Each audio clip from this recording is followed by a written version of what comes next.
ஆன்ல தான் ப்ரோ இருக்கு. ஒரு நிமிஷம் ஆகும். பிடிச்சா போதும். ஓகேவா?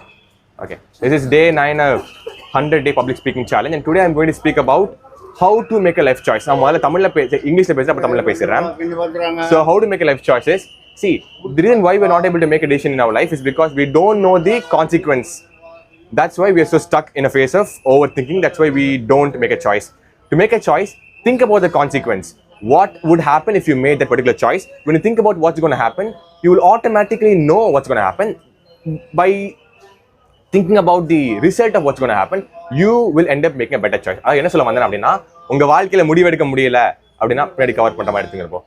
உங்க வாழ்க்கையில முடிவெடுக்க முடியல அப்படின்னு பாத்தீங்கன்னா, உங்க வாழ்க்கையோட முடிவுகளோட விளைவுகள் எப்படின்னு பாருங்க. அந்த விளைவுகளை நீங்க யோசிக்கும் போது உங்களுக்கு ஏத்த மாதிரி விளைவுகள், இல்ல உங்களுக்கு எது பிடிச்சிருக்கோ அந்த விளைவுகளை எடுத்து பொறுத்த வரைக்கும் நீங்க எந்த சாய்ஸ் கரெக்டா இருக்குமோ அந்த முடிவை நீங்க எடுத்துக்கலாம்.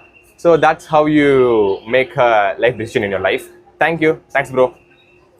உங்க பேரு ப்ரோ? விக்னேஷ்.